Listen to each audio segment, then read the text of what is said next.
Rodney Collin. La teoría de la influencia celeste. Capítulo 14. Psicología humana. 1. Esencia, personalidad y alma. Todo el esquema rítmico y el diseño temporal discutidos en los capítulos anteriores sobre el hombre, se refieren por supuesto, al hombre normal o, mejor dicho, al arquetipo del hombre.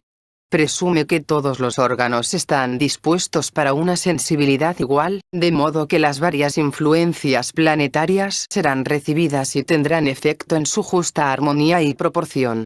De hecho, no hay hombre individual que refleje perfectamente semejante armonía, puesto que en el hombre ordinario algunas glándulas son de una sensibilidad supranormal y otras de sensibilidad subnormal. Las descripciones que se dieron de tipos endocrinos o tipos planetarios fueron un intento por describir el efecto de la sensibilidad supranormal de una glándula o del aparato receptor. Un hombre perfectamente armónico, en el que todas las influencias planetarias estuvieran equilibradas y ninguna ausente o exagerada, difícilmente puede concebirse, excepto como resultado de un inmenso trabajo de autoperfeccionamiento. Admitiendo el principio de sensibilidad variante en las diferentes glándulas o aparatos receptores, vemos cómo pueden originarse todas las complejidades y anormalidades de la forma humana y de la edad. Si suponemos que Marte emana ciertas influencias que estimulen las funciones adrenal y sexual, en tanto que Venus, influyendo en las paratiroides y el timo, tienda a promover el desarrollo físico y detener la diferenciación sexual. Si los dos órganos receptores son igualmente sensibles, los mismos movimientos planetarios aseguran que la influencia marcial eclipsará a la otra a la edad de 15 años, produciendo la pubertad. Pero supongamos que el órgano receptor para la influencia marcial sea excepcionalmente sensible y que el sincronizado con la radiación venusina sea insensible. Entonces, el primero eclipsará naturalmente al segundo con mucha anticipación, ocurriendo la pubertad no a los 15, sino a los 13 y aún a los 12 años. Ciertamente que razas enteras están estructuralmente más sincronizadas con uno que con otros planetas y, por tanto, disponen de su propia normalidad de tiempo, desviándose más o menos de la normalidad prescrita para la humanidad. Además, esas gentes o razas se percatarán más agudamente del ritmo de su planeta y les será difícil comprender las manifestaciones derivadas de la percepción con ritmo completamente diferente de otras gentes. Ciertos casos patológicos arrojan luz sobre el problema, como por ejemplo aquellos en que un tumor de la glándula pineal produce senilidad prematura, adquiriendo un niño de 8 años la apariencia marchita de un anciano de 80. En los casos antes mencionados consideramos el efecto de las varias glándulas colocadas a grados diferentes de sensibilidad. Por otra parte, aquí nos parece ver que la glándula misma, debido a estímulo patológico, aumenta fantásticamente su receptividad. Imaginamos una antena de radio de sensibilidad fija, sincronizada con una sola longitud de onda. Su volumen variará con la producción y la distancia de la estación transmisora. Este es el caso normal. Pero supongamos que la antena aumenta súbitamente su sensibilidad. Empezará a hacer ruido, ahogando a las antenas vecinas, aunque el poder de la estación transmisora permanezca constante y aún disminuya. Si la glándula pineal es sensible a la influencia de cierto planeta, que al actuar en su ciclo prolongado y lento controla el envejecimiento gradual del organismo humano, un estímulo anormal inesperado para esa glándula puede hacerla responder desnaturalizadamente a esta influencia envejecedora, hasta que por distendimiento de volumen, apaga todas las influencias moderadas que provienen de cualquier otra parte. En sus formas extremas, estas dos clases de aberración, una sensibilidad o deficiencia patológica de alguna glándula y una variación patológica en su función, responden de todas las anormalidades congénitas y orgánicas que se pueden encontrar. En estos casos se daña gravemente el mismo mecanismo del hombre, quizás sin posibilidad de reparación. Y no puede evitarse que toda la vida psíquica derivada de tal mecanismo resulte, también, desviada y desequilibrada. Sin embargo, existe una clase diferente de anormalidad, mucho más común, encontrada en organismos más o menos saludables. Esta anormalidad, que da lugar a toda la gama de la psiquiatría humana y, en una gran proporción a los pensamientos y sentimientos de la gente ordinaria, es la que debe tratarse ahora. Con anterioridad llegamos a la conclusión de que la proporción en determinado momento, de las diferentes hormonas endocrinas llevadas en la sangre, hacen de un hombre lo que entonces es. Su estado es el resultado de todos los impulsos que estas energías dictan por separado. Impulsos para estudiar, para buscar compañía, hacia el movimiento inquieto, para hacer el amor, mezclándose en diferentes intensidades, producen el sabor y humor del presente. Esto es lo que se conoce por su psicología. Pero vayamos más adelante y tratemos de imaginar a la corriente sanguínea del hombre como una sola entidad a lo largo de toda su vida, a toda la sangre que ha pasado por él desde la concepción hasta la muerte. La sangre empieza a fluir en el preciso momento en que el huevo impregnado se adhiere al útero materno, y no cesa de hacerlo hasta que su corazón cesa de latir. Esta larga corriente sanguínea es una tela de araña que une cada parte del círculo de su vida, que bosquejamos en el capítulo 11.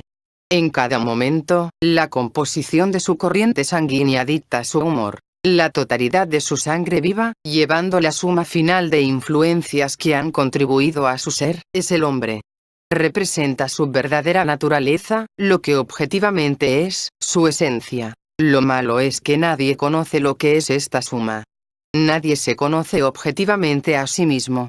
Nadie puede analizar la elevada química de su sangre y honestamente evaluarse a sí mismo de acuerdo con ella. Este sería un tremendo logro y el hombre que conociera su esencia tendría en el mundo una enorme ventaja. En realidad, lo que un hombre piensa de sí mismo y de sus posibilidades tiene muy poco que ver con su química física reales. El hombre que por su estructura natural y por sus capacidades puede ser un labriego competente y próspero, estima que es un poeta ignorado, aun cuando nunca haya escrito un renglón de poesía. Por otra parte, el poeta innato siente que sería verdaderamente feliz en una granja, aunque no haya pasado más que fines de semana fuera de la ciudad. La estudiosa rata de biblioteca se considera un tenorio en potencia, etc. Estos son sus sueños y ellos ven cuánto les ocurre y a cuántos conocen, en parte a la luz de su propia naturaleza esencial y, en parte a través de esos sueños. Con el objeto de dar apoyo a estos sueños, tienen que adaptar a todo una determinada actitud inventada, diferente a aquella que le dicta su sangre, su esencia, lo que realmente son. Esta actitud inventada la toman las demás gentes como su personalidad y hasta puede ser muy solicitada y admirada. Sin embargo, esto nos trae una idea de la personalidad con un sentido acertado y útil, como aquella situada entre la esencia del hombre y el mundo exterior. La personalidad legítima es la piel psicológica del hombre, su protección contra la vida y su recurso para adaptarse a ella. Incluye todo lo que ha aprendido sobre cómo orientar a su organismo en su ambiente, el modo que ha aprendido para hablar, pensar, caminar, actuar, etc., todos sus hábitos adquiridos y su idiosincrasia. Solo en el hombre ordinario esta adaptación a la vida, este savoir-faire que le capacita para proteger su vida interna de las distracciones y de los choques innecesarios, está tan entrañablemente mezclada con las actitudes pretendidas e inventadas, que las dos son completamente inseparables. Tenemos que tomarlas como un fenómeno, como personalidad que, aun a su óptimo, es algo irreal, sin sustancia material. Si pensamos que el círculo de la vida del hombre es algo como una esfera, su esencia vendría a ser la naturaleza física del interior de la esfera, su consistencia, densidad, composición química, etc. Luego, su personalidad es algo imaginario, que no existe para nada en la esfera. No tiene grosor ni dimensión. Proviene únicamente del exterior. Es como la luz del mundo que le envuelve, reflejada en la superficie de la esfera. Podemos aún decir que solo se refleja desde una mitad de su vida, desde un hemisferio, puesto que antes de la edad de 2 o 3 años un hombre carece de imaginación sobre sí mismo, no pretende y, de hecho, no es sino esencia. Podemos lograr una mayor comprensión de la naturaleza de la personalidad cuando nos damos cuenta que esta luz que refleja es exactamente la que no absorbe. Se la reconoce por lo que no recibe, por lo que no comprende. Esta es su personalidad. Cuando realmente comprende y absorbe algo, penetra dentro de él y se convierte en parte de su esencia. Entonces, ya no es visible para los demás como su personalidad, ya es él. Ahora bien, la normalidad o locura fundamental del hombre reside en la divergencia entre la esencia y la personalidad. Mientras más de cerca se conozca a un hombre en cuanto a lo que es, más próximo se encuentra de la sabiduría. Mientras más diverja su imaginación acerca de sí mismo en relación con lo que es en realidad, estará más perturbado. En la primera parte de este capítulo estudiamos anormalidades orgánicas. Entonces hablábamos como si se tratara de asnos o caballos enfermos. Ahora estamos considerando el problema de asnos perfectamente sanos que se consideran caballos y de caballos perfectamente sanos que se consideran asnos. Este es el contenido de la psicología ordinaria. Sin embargo, existe una posibilidad de curar esta ilusión psicológica. Esta es la potencialidad que existe en el hombre de llegar a ser consciente de su propia existencia y de su relación con el universo que le rodea. Porque en el momento que es consciente de su existencia, conoce lo que es y lo que no es él. Es decir, conoce la diferencia que hay entre su esencia y su personalidad. También en el mismo momento conoce qué es lo que está en él y qué es lo que está fuera de él, esto es, se conoce a sí mismo y su relación con el mundo. Recordarse a sí mismo y solo recordarse a sí mismo capacita al hombre de este modo para mudar la piel exterior de la personalidad y para sentir y actuar libremente con su esencia, esto es, le permite ser él mismo. En esta forma puede separarse por sí mismo de las pretensiones e imitaciones que lo han esclavizado desde su infancia y retornar a lo que realmente es, retornar a su esencial naturaleza propia.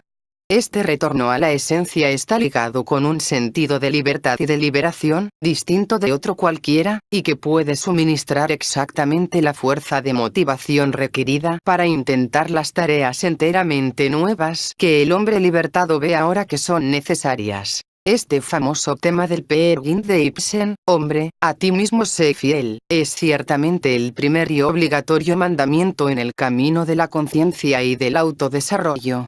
Porque a menos que el hombre se halle a sí mismo, encuentre su propia naturaleza y destino esenciales y desde aquellos parte, todos sus esfuerzos y logros se construirán sobre la arena deleznable de la personalidad y en los primeros choques graves se hundirá toda la estructura, destruyéndolo quizás en la caída. En un hombre que todavía está desarrollándose, la personalidad es el servidor de la esencia.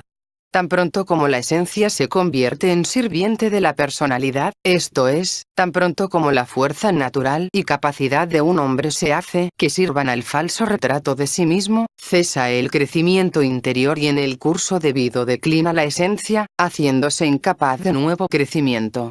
El camino único en el cual esta declinación puede ser contrarrestada y restaurarse la vida a la esencia es por el recordarse a sí mismo. Es decir, por el cultivo deliberado del autoconocimiento y de la autoconciencia. ¿Qué es lo que implica esto?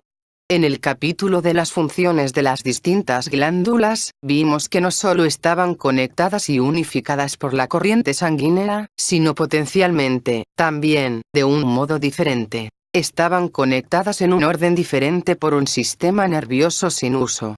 El funcionamiento de este sistema se relaciona con la posibilidad de que un hombre estuviera enterado de sí mismo, del modo como su sensación subjetiva de la corriente sanguínea es una sensación de tibieza corpórea, así la sensación subjetiva de este sistema, de trabajar completamente, debe ser la conciencia de sí mismo.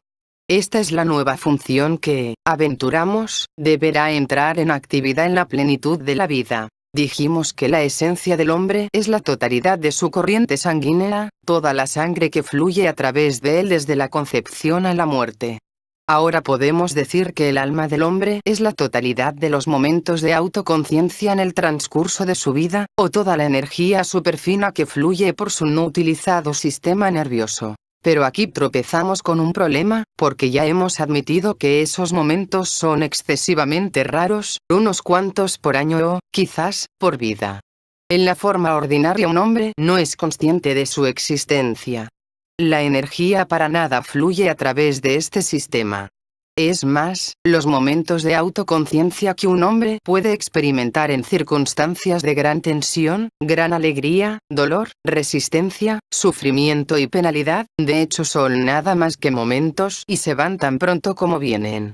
De modo que aún sumados, resultan casi nada, como una serie de puntos no llega a tener dimensión mensurable. ¿Qué es lo que ha ocurrido, pues, con el alma del hombre? No tenemos más que admitir que el hombre ordinario no tiene alma.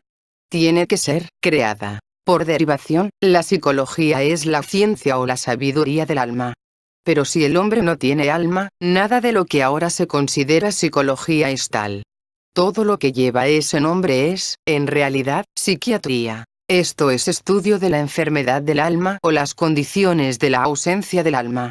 Por tanto, la verdadera psicología es el estudio de lo que todavía no existe, el estudio del arte de crear un alma. Hemos hablado de esencia, personalidad y alma. Ahora es posible pensar en la relación de estas diferentes partes del hombre. El mundo de un hombre individual se encuentra rodeado de otros mundos de escala similar, calado por los mundos más pequeños de células y moléculas e incluidos dentro de los grandes mundos de la naturaleza, la Tierra, el sistema solar, etc. De estos otros mundos se nutre bajo la forma de alimentos, aire y percepciones de todas clases. Ya hemos visto cómo los diferentes periodos de vida con su diferente medio y sus diferentes funciones dominantes, utilizan alimentos que proveen especialmente a uno u otro aspecto del hombre. Esto con referencia especial a los diferentes aspectos de su organismo físico. Ahora se trata del desarrollo de otras partes del hombre que no sean su cuerpo, es decir, de su esencia y de su alma. Acabamos de decir que cuando un hombre absorbe realmente algo y lo comprende, ese algo penetra en él y se vuelve parte de él. Así que, de un modo más general, podemos decir que ciertas percepciones del mundo exterior llevan la posibilidad de penetrar en la esencia, que puede ser modificada por aquellas en su debido curso. En particular, percepciones de mundos más altos, de fuerzas superiores, ideales elevados, posibilidades superiores o, inversamente, percepciones terribles y dolorosas, tomadas de cierto modo, tienen este poder. Si tales percepciones penetran realmente dentro de un hombre y éste las digiere, puede ser nutrida y empezar a desarrollarse la esencia. Y, a la inversa, es una cierta categoría de percepciones no absorbidas, la que se refleja desde la superficie en forma de personalidad, así como los rayos solares que no son absorbidos por la luna, se nos reflejan de vuelta en su llamada luz. Además, así como las percepciones propiamente recibidas a través de sentidos corpóreos pueden alimentar la esencia y alterar su naturaleza. Así estas finísimas materias que se acumulan en la esencia pueden alimentar el alma embrionaria. Estas mismas percepciones de mundos y posibilidades superiores, o estas percepciones de dolor, sufrimiento y gran peligro, profundamente absorbidas dentro de su esencia, pueden despertar en el hombre un deseo de llegar a ser consciente de su existencia y de su relación con el universo. Si esta clase de nutrición se recibe durante suficiente tiempo y con la debida consistencia, lo pueden conducir a la realización de esfuerzos directos por ser consciente. Y estos, a su vez, con suerte y condiciones apropiadas, pueden lograr con el tiempo una creciente recurrencia de momentos de autoconciencia y su mayor duración. De este modo nace un alma. Tal desarrollo en la esencia y el nacimiento del alma implicarán un cambio de todo el ser del hombre, una acumulación interna de fuerza y energía. Y, así como el reflejo de percepciones como una personalidad se halló que es análogo a la luz reflejada por la luna, así la transformación interna de impresiones para crear un alma se parecerá al proceso por el que el cuerpo resplandece por su propia luz. Lo hará semejante al sol. 2. Autorrecuerdo, conciencia y memoria. Si recordarse a sí mismo es tan deseable, ¿por qué es tan difícil de alcanzar? Para contestar esta pregunta debemos volver una vez más, con más detenimiento, a la cuestión de la atención. Porque la posibilidad de estados más elevados de conciencia en el hombre depende precisamente de ciertas materias finas que produce el cuerpo siendo sometidas a su atención. El proceso de digestión en el hombre se compone de un enrarecimiento progresivo del alimento, el aire y las percepciones que ingiere. Y la materia fina de que hablamos se puede tomar como el producto final de este enrarecimiento en condiciones normales. A de semejanza de la carne o la sangre, que se componen de células, esta materia se puede visualizar como en estado molecular, esto es, como en un estado análogo al de los gases o los perfumes. Es, así, extraordinariamente volátil, inestable y difícil de contener. En el caso del hombre, sin embargo, está sujeta al control psicológico y este control psicológico es la atención. Combinada con la atención, esta materia deviene el vehículo potencial de la autoconciencia. En el estado ordinario del hombre, esto es, al actuar como máquina cuando su proceso interno opera muy independientemente de su voluntad o de su deseo, esta materia fina sigue las leyes que gobiernan a toda materia libre en estado molecular. Se difunde desde aquel en todas direcciones o en las direcciones que le cogen la atención. Tan pronto como fabricada, o con muy breve retardo, esta materia fina sale a través de él en una u otra forma. Pues para contenerla o para acumularla requiere voluntad que normalmente no posee, y produce una tensión interior que solo puede mantenerse con autoconocimiento y autocontrol grandes. Esta difusión de la energía fina del hombre desde él mismo, toma muchas formas. Puede salir de él normalmente como energía sexual, explotar desde él anormalmente como ansiedad o irritación, filtrarse desde él como envidia o autocompasión. Más comúnmente que esto, sencillamente se difunde desde él para crear el curioso estado psicológico de fascinación, en el cual un hombre pierde por completo su identidad en una conversación, una tarea, un amigo, un enemigo, un libro, un objeto, un pensamiento o en una sensación. Esta fascinación es sencillamente, efecto del discurrir hacia fuera de la materia fina desde un hombre, en una dirección determinada por su tipo y personalidad, y que arrastra su atención con ella. En casos extremos esta succión hacia fuera de la atención puede ser tan completa que el cuerpo del hombre queda por entonces como un ser vacío aún de los rudimentos de la individualidad psíquica. Esta fascinación es el más usual de los modos de gastar la materia fina de la energía creadora del hombre. Constituye, en realidad, el estado habitual del hombre y por esta misma razón es irreconocible por completo e invisible de ordinario. Por las clases más finas y más productivas del trabajo humano, un hombre aprende por el uso de la atención a conservar su fascinación en una dirección determinada. Por ejemplo, un buen zapatero permanece durante una hora fascinado por la confección de un par de zapatos, un político queda fascinado por el discurso que pronuncia, una mujer queda fascinada por la carta que está escribiendo a un amigo. Sin esta retención más elemental de la atención en una dirección, ningún buen trabajo de ninguna clase, ni aun el más simple, puede producirse. Así, hay tres categorías en el gasto ordinario o difusión de la materia fina.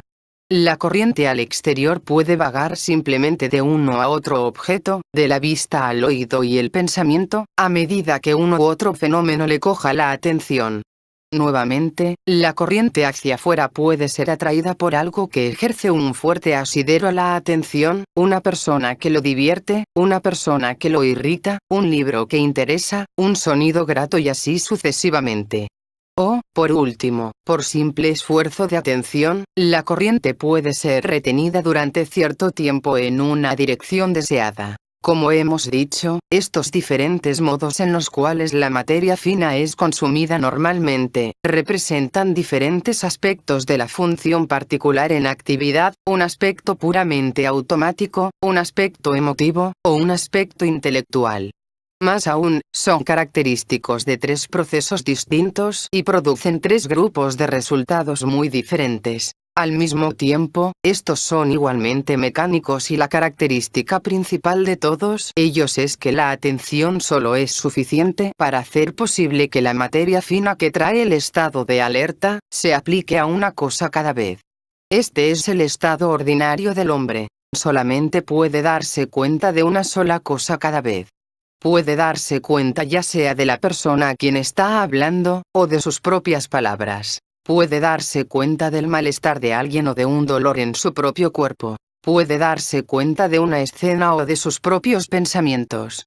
Pero, excepto en muy raras ocasiones, no puede darse cuenta simultáneamente de sus propias palabras y de la persona a quien las está dirigiendo, o de su propio dolor y del de alguna otra persona, o de la escena y de sus pensamientos acerca de aquella.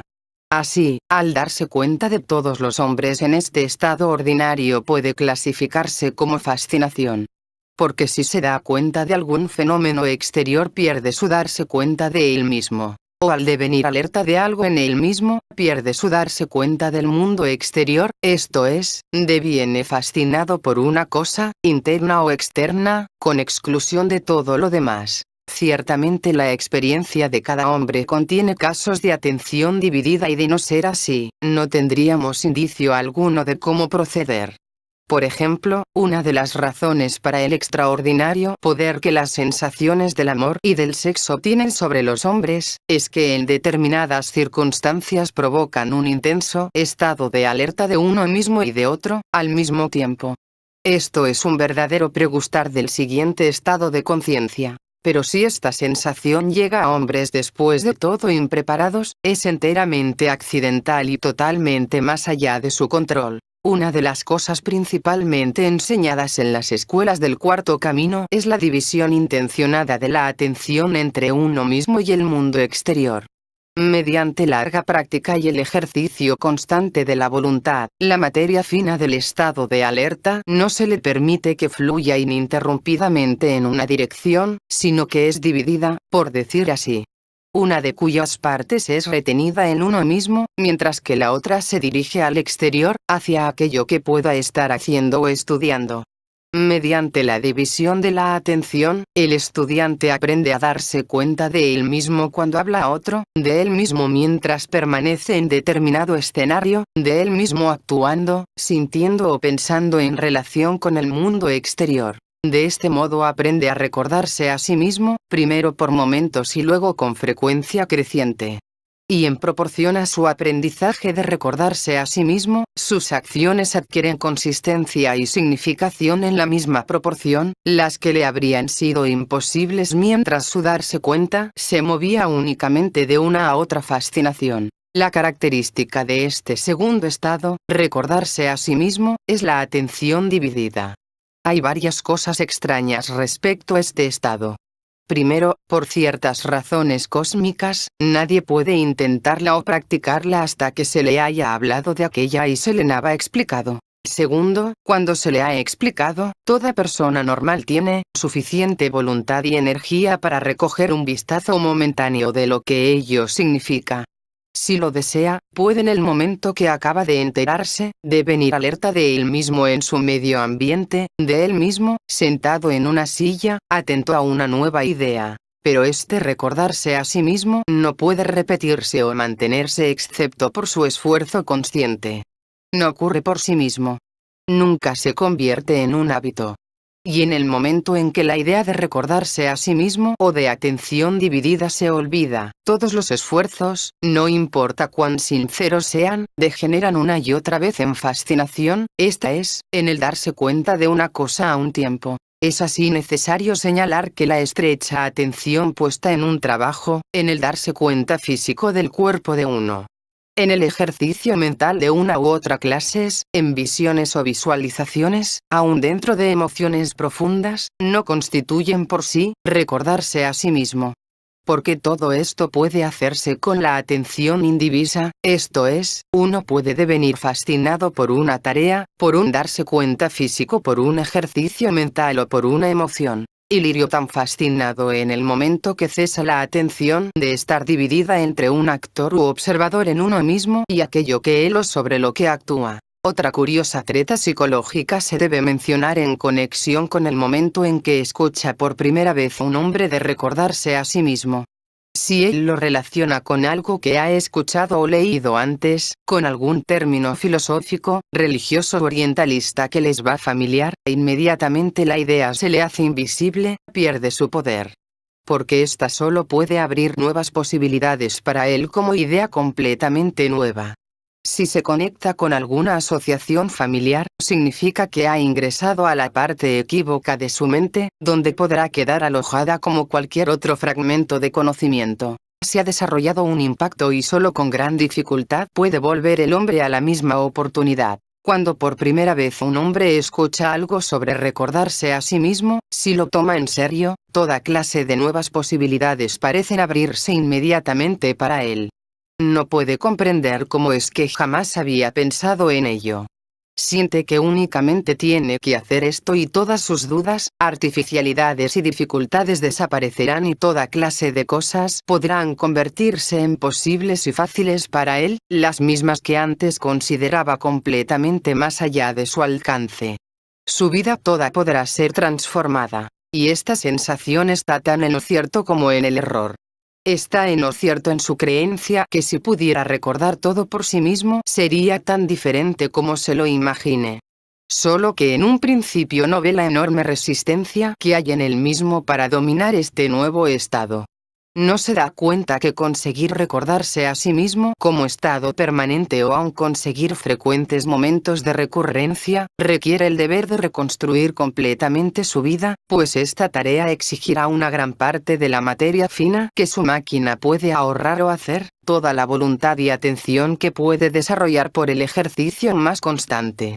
Tendrá que luchar contra ella y eventualmente abandonar todas las formas psicopáticas de quemar su materia fina, la cual forma ahora parte tan familiar y aparentemente necesaria de su vida, ansiedad, irritación, indignación, autocompasión y toda clase de temores, toda clase de sueños, todas las formas en las cuales se hipnotiza a sí mismo en la satisfacción con las cosas como son.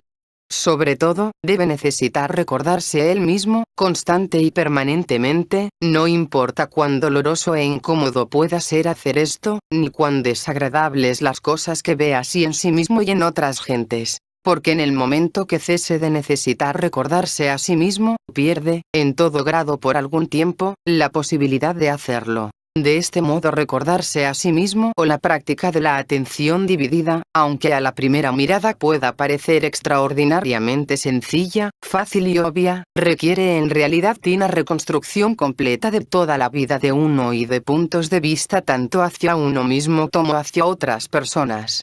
Mientras uno cree que se puede alterar a uno mismo o alterar a otra gente, mientras uno cree que tiene el poder de hacer, esto es, de hacer cosas distintas a como son, sea interna o externamente, el estado de recordarse a sí mismo parece retirarse de uno cuanto más esfuerzos se hacen para alcanzarlo. Lo que en un principio pareciera estar al alcance de la mano comienza a parecer infinitamente lejano, imposible de lograr. Y, sin embargo, muchos años de lucha y de fracasos pueden ser necesarios antes de arribar a un curioso hecho psicológico, que en realidad se conecta con ley en verdad muy importante. Este hecho es que, aunque es extraordinariamente difícil dividir la atención de uno en dos, es mucho más posible dividirla en tres. Aunque es extraordinariamente difícil recordarse uno mismo y el medio ambiente de uno simultáneamente, es mucho más posible recordarse uno mismo, el medio ambiente L1 y alguna cosa más. Como hemos visto, ningún fenómeno es producido por dos fuerzas. Cada fenómeno y cada resultado real requiere de tres fuerzas. La práctica de recordarse a sí mismo o la división de la atención se conecta con el intento de producir un determinado fenómeno, el nacimiento de una nueva conciencia en uno mismo. Y para hacer esto con éxito, la atención debe ser dividida no en dos sino en tres, debe dedicársela simultáneamente al propio organismo de uno, al sujeto del experimento, la situación a la cual este organismo está expuesto en el momento y, finalmente, a algo permanente que se mantiene en un nivel más alto que ambos y el cual solo puede resolver la relación entre los dos, que es este tercer factor que debe ser recordado. Toda persona debe encontrarlo por sí misma y su propia forma de aquel, su escuela, su maestro, los principios que ha aprendido, el sol, algún poder superior en el universo, Dios. Debe recordar que uno mismo y su situación permanecen ambos en presencia de poderes superiores, ambos están bañados por la influencia celestial. Fascinado, es absorbido totalmente por el árbol de que se da cuenta con la atención dividida, ve tanto al árbol como a sí mismo que lo mira. Recordando, se da cuenta del árbol, de él mismo y del sol que imparcialmente brilla sobre ambos. Hemos hablado del mundo mineral, del mundo celular, del mundo molecular y del mundo electrónico. La situación del hombre, sus problemas, su medio ambiente, las dificultades existentes en el mundo material, celular, esta es la fuerza pasiva. La energía fina de la conciencia dirigida por su atención existe en el mundo molecular, esta es la fuerza activa. Y aquella que puede resolver la lucha eterna entre estos dos mundos puede derivar solamente de un modo todavía alto, el mundo del sol, el mundo electrónico. A semejanza de la luz del sol que une e interpenetra a todo, creando y disolviendo ambas la individualidad, este tercer factor debe ser de tal manera que en el recuerdo de él, el que recuerda está unido a su medio ambiente, él adquiere tanto como pierde la individualidad separada. Si un hombre puede descubrir tal tercer factor, recordarse a sí mismo deviene posible para él y puede llevarlo mucho más lejos de lo que prometiera en un principio. Recordarse a sí mismo debe, así, contener tres principios, tres cosas para ser recordadas. Y si una está sola y ocupada con alguna tarea interior, será entonces necesario recordar tres mundos en uno mismo, tres lugares en uno mismo. Por esta división de la atención en tres, la materia fina que es la conductora de la fuerza creadora del hombre, derechamente se divide en tres corrientes, una dirigida a la acción directa en el mundo exterior, otra dirigida hacia la creación de una conexión con poderes superiores y otra que se retiene en uno mismo. Aquella que es retenida en uno mismo en el curso del tiempo se cristalizaría en un vehículo permanente de la autoconciencia, esto es, en un alma. Ahora podemos tratar de la relación entre la conciencia y la memoria. De ordinario la memoria es un impulso que se transporta alrededor del círculo de la vida del hombre, en la sola dirección del tiempo. Surge de un momento de conciencia máxima. Si no hay conciencia, no se crea memoria. Aquí es posible una analogía muy exacta. En relación con la línea de la vida corpórea del hombre, su esencia es bidimensional. Conecta simultáneamente todos los puntos de la línea, creando una superficie. En relación con la superficie de la esencia del hombre, el alma sería un sólido, puesto que no solo se conectaría con todos los puntos de su vida y con todas las superficies de su esencia, sino que uniría estos a otras posibilidades y fuerzas existentes en otra dimensión. Supongamos, entonces, que el círculo de la vida corpórea del hombre está hecho de alambre, que la superficie conectante de su esencia sea una lámina metálica, y que el alma potencial sea un prisma sólido que toque la vida en la concepción, el nacimiento, el final de la niñez y la muerte, y del que la superficie de la esencia sería una sección aislada. El fenómeno de la conciencia será, ahora, exactamente análogo al calor. Nuestra sensación ordinaria de la vida es como un punto de tibio calor que avanza alrededor del círculo. Pero suponed un momento de conciencia, digamos a la edad de 15 años. En este punto el alambre se calienta. Los impulsos de calor corren por el alambre desde este punto, en ambas direcciones. Pero, naturalmente, para una percepción que avanza en adelante a lo largo del alambre desde el punto en cuestión, como estamos acostumbrados a movernos en el tiempo, siempre parecerá que proceden de atrás, esto es, desde el pasado. La conducción de calor o memoria hacia atrás, esto es, hacia una edad más temprana, no será desconocida debido a nuestro método de percepción. Y nuevamente, mientras más nos alejemos del momento de conciencia, del punto calentado, más débiles parecerán gradualmente. Al mismo tiempo, aunque la memoria de los momentos de conciencia presenta una tendencia a decaer, es importante comprender que este decaimiento no es consecuencia del paso del tiempo. Nuestra principal ilusión acerca de la memoria es que ella decae con el tiempo, como las ropas o los edificios. No es así. Decae por falta de alimento. La memoria se genera por la conciencia y debe nutrírsela por la conciencia, esto es, debe ser nutrida conscientemente. De hecho, la memoria es un fenómeno no sujeto a las leyes del tiempo. El hombre que realmente comienza a comprender esto encontrará mundos nuevos que se abren ante él.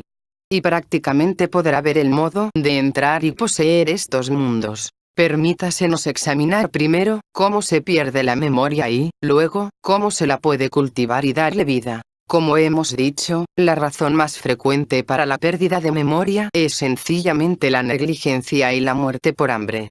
El hombre ordinario en circunstancias ordinarias no hace esfuerzo de alguna clase para mantener vivos sus recuerdos, para alimentarlos, recordarlos y prestarles atención.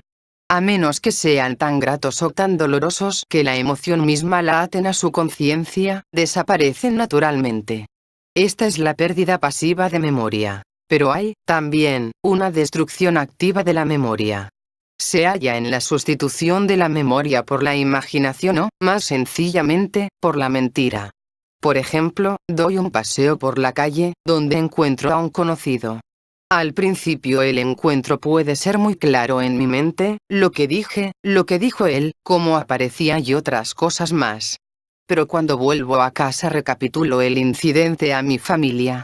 Al hacerlo, hago todo el incidente más divertido y dramático que lo que era en realidad, hago mis propias observaciones más graciosas, las sirvas más torpes, sugiero algo acerca de sus hábitos, quizás introduzco algún otro carácter o adapto la conversación para incluir un chiste que escuché ayer. Después no recordaré más la escena como fue, sino solamente como la he recapitulado.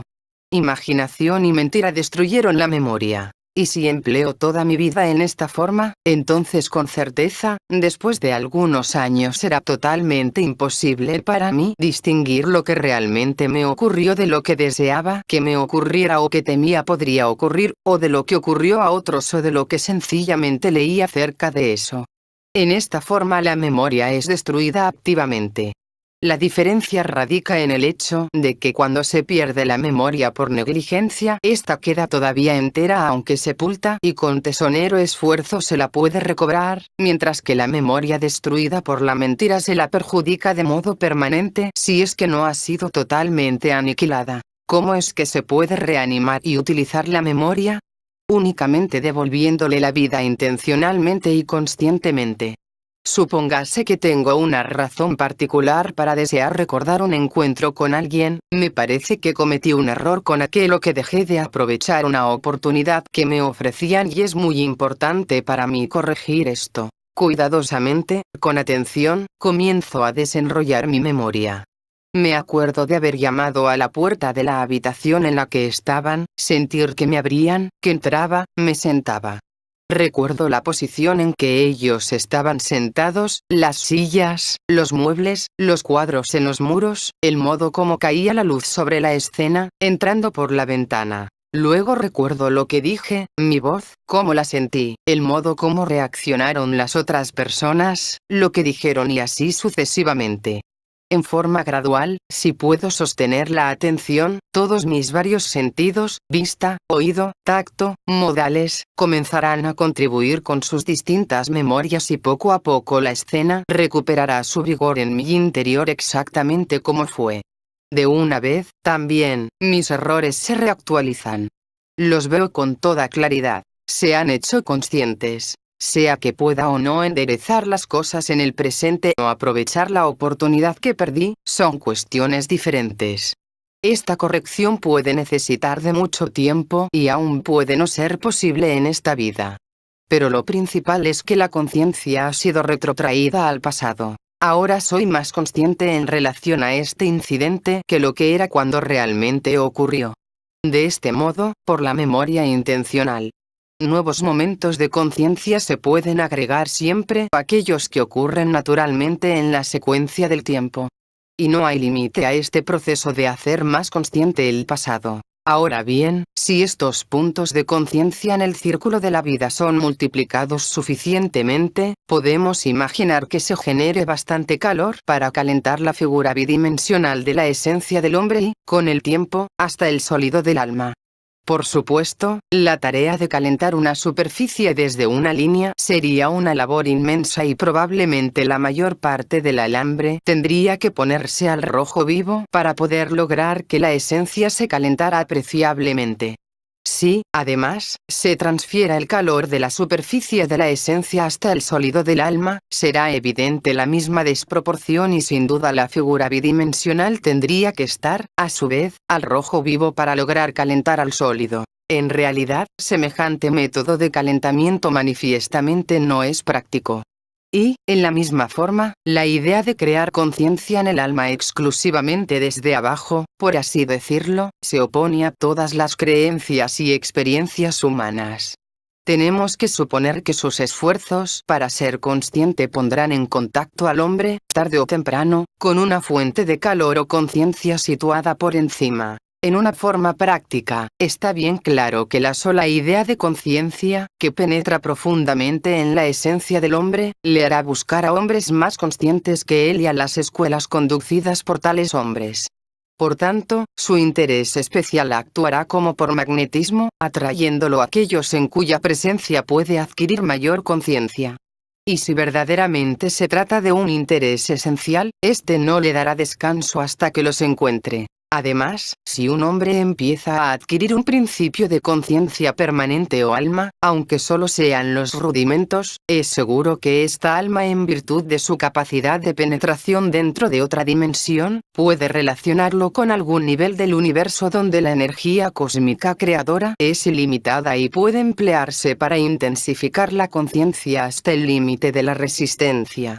Volviendo a nuestra explicación anterior, podemos suponer que el alma puede relacionar directamente a un hombre con la materia en estado molecular, con el infinito mundo de energía molecular. Por tanto, en la búsqueda de la conciencia debe comprenderse, primero, que el hombre debe hacer todo por sí mismo, es decir, debe penetrar en otro nivel solo por sus propios esfuerzos. Y, segundo, que él no puede hacer nada por sí mismo, es decir, que toda su tarea sea de ponerse en contacto con fuentes y niveles superiores de energía. Porque, a menos que tenga éxito al intentar esto, no podría ni puede conseguir nada. En todo caso, ahora es posible empezar a apreciar el efecto de diferentes niveles o grados de conciencia. Los momentos de conciencia en el círculo de la vida corpórea, como hemos visto, producirán recuerdos intensos para los demás de la vida. Teóricamente, también, debería producir impulsos que pasen hacia atrás, hacia el nacimiento. Sin embargo, de empezar a penetrar la esencia, los efectos de la conciencia acarrearán cambios mucho más grandes.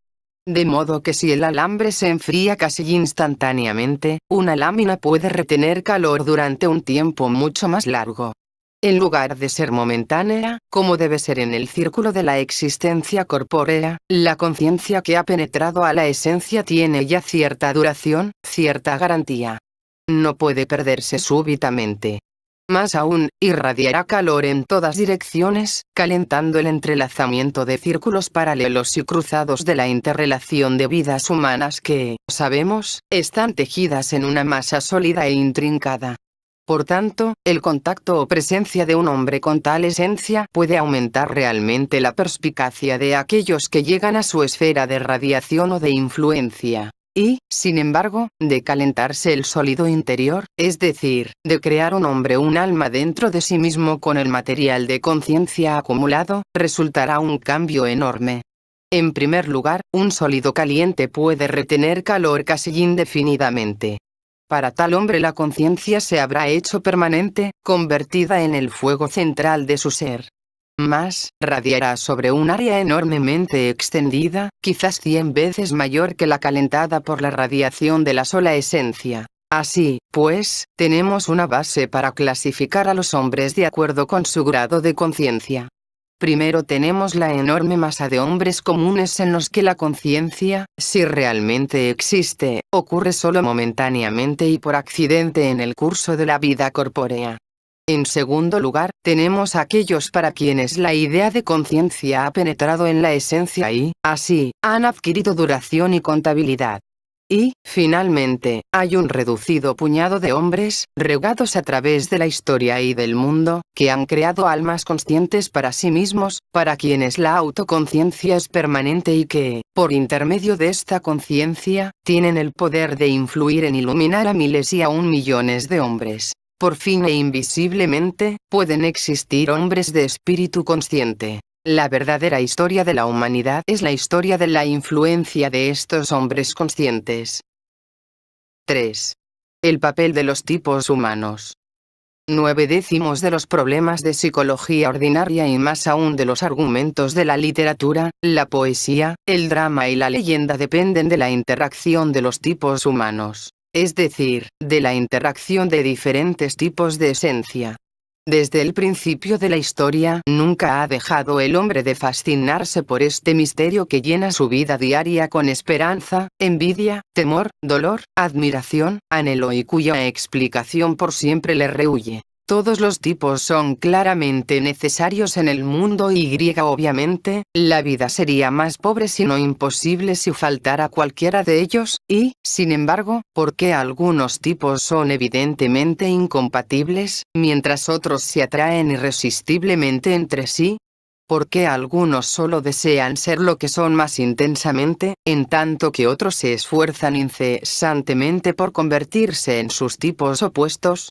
¿Por qué ciertos tipos solo pueden entenderse entre sí en presencia de un tercero? Y, así, sucesivamente hasta el cansancio. Todo esto carecería de respuesta a menos que empecemos a estudiar la humanidad como un cosmos y consideremos los diferentes tipos de hombres como funciones igualmente esenciales, pero completamente diferentes, teniendo cada función sus capacidades propias e innatas, sus potencialidades, debilidades y afinidades por una parte diferente y distinta del universo. Sin embargo, antes de que prosigamos, recapitulemos lo que hasta ahora hemos establecido acerca de la naturaleza general de un cosmos. El cosmos es una criatura cósmica completa, que contiene dentro de sí todas las posibilidades, incluyendo las de conciencia propia y autotransformación. Consiste de 3 partes, cada una de las cuales recibe una diferente clase de alimento o sustento desde fuera, y 6 funciones principales que digieren, transforman, utilizan y combinan estos 3 alimentos, creando de ellos toda la energía, materia y comprensión de que es capaz el cosmos. Las 6 funciones y los 3 alimentos se combinan para formar muchos procesos internos diferentes que se desarrollan de acuerdo a la ley de octavas musicales, donde las funciones ocupan lugar de notas completas y los alimentos se presentan en los medios tonos conocidos. Cuando estudiamos el sistema solar bajo el aspecto de tal círculo de 9 puntos, capítulo 6, segunda parte, vimos que sus 6 funciones se manifestaban por intermedio de esferas visibles, en tanto que los medios tonos estaban ocupados por cierta clase de fuerza o influencia invisible. Si tomamos el mismo círculo para representar a la humanidad, podemos colocar inmediatamente en sus lugares los diferentes tipos y los alimentos serán los mismos que nutren al hombre individual, es decir, alimento material, aire y percepciones del mundo externo derivadas de la luz. Sin embargo, debemos recordar al mismo tiempo que cada uno de estos alimentos debe tener un aspecto ordinario o inconsciente que es absorbido por el hombre inconsciente y ordinario, y un aspecto consciente que nutre a los hombres que han alcanzado conciencia. El alimento consciente nos es habitualmente desconocido, pero tenemos que suponer que es la forma en que la divinidad se hace asequible a los hombres y, en ciertos casos, logra transformarlos desde su estado natural. Se distinguen claramente en el Nuevo Testamento 3 categorías de alimento consciente bajo los nombres de pan de cada día, alimento de la vida y luz del mundo. Puede ser más correcto decir que las mismas 3 categorías de alimento al alcance de la humanidad en general aparecen inconscientes para los hombres inconscientes, pero que son vistas como conscientes por los hombres conscientes. Empero, lo que aquí nos concierne es la circulación interna que conecta las diferentes funciones y que establecimos en el sistema solar como una circulación de luz, o escala de brillantez. Alguna circulación conecta de este modo a toda la humanidad, fluye a través de todos los tipos de que está compuesta, pero en un orden definido. Esta circulación no es temporal. No se desarrolla merced al tiempo, sino que se entrecruza con el tiempo, une a todas las partes y edades de la humanidad y conduce en su corriente hombres individuales, del mismo modo que la corriente sanguínea conduce los glóbulos rojos de que está compuesta. Cuando estudiamos los tipos, los estudiamos como fijos, estáticos e inmodificables. Y estudiando las glándulas de las que derivan sus características, vimos que deben afectarse entre sí inevitablemente en su estado estático. Vimos que los tipos lunar y marcial, como el páncreas y las glándulas suprarrenales, son completamente natural y antítesis entre sí, y que el marcial y el mercurial, como las suprarrenales y la tiroides, son rivales por naturaleza. Siendo como son mecánicos los hombres, en todas estas reacciones se puede confiar perfectamente. Como antes hemos dicho, el primer mandamiento en el camino del desarrollo es que el hombre se libere por sí mismo de la pretensión y la imitación, que descubra cómo reacciona, que descubra la naturaleza de su tipo y que procure vivir de acuerdo con aquellos. Debe aprender a ser él mismo. Pero la circulación de que ahora hablamos se refiere a algo completamente diferente, se refiere a la posibilidad de movimiento para los hombres, la posibilidad de escaparse de sus tipos y realizar la transición hacia una función diferente de humanidad. Cuando en la práctica pensamos en esto nos damos cuenta de que no se refiere a algo que ocurre dentro de la vida de un hombre. Un muchacho saturnino, con su preocupación interior y sus huesos largiruchos, no se cambia en hombre marcial, bajo, fiero y extrovertido. El cuerpo en el que nace un hombre permanece más o menos lo que era y desenvuelve las mismas características de su principio. Luego, esta circulación debe referirse a algún movimiento cósmico en la escala de toda la humanidad y en un hombre individual aparecerá solo como una tendencia. Pero esta tendencia, plantada en él por la circulación cósmica de la humanidad, le representará personalmente mejoramiento, el sentido de desarrollo. El obstinado tipo lunar debe adquirir el calor y simpatía del venusino. El perezoso venusino debe cultivar la rapidez y agilidad del mercurial. El inquieto mercurial debe aprender la liberalidad y sabiduría del saturnino. El introspectivo saturnino debe lograr el valor y el vigor del marcial. El destructivo marcial debe adquirir la facilidad y atracción del jovial, y el intrigante jovial debe volver a aprender la fría certeza instintiva del lunar, en un nivel más alto. Si ahora recordamos que en la escala del sistema solar este movimiento representa un acrecentamiento y una disminución de brillantez, veremos que esto tiene, también, un paralelo psicológico que se conecta con el que ya se ha dicho. La gente, como los planetas, también se mueve o se está moviendo potencialmente, ya hacia la brillantez y hacia la invisibilidad. Cada uno, al pasar revista a sus conocidos, sentirá que algunos debieran expresarse a sí mismos con mayor vigor, que debieran salirse de sí mismos, brillar, crecer más brillantes, mientras que otros, por el contrario, debieran hacerse más apacibles, menos demostrativos, menos chillones, más invisibles. En uno de los casos, el movimiento hacia la brillantez es progreso. En el otro es hacia la invisibilidad.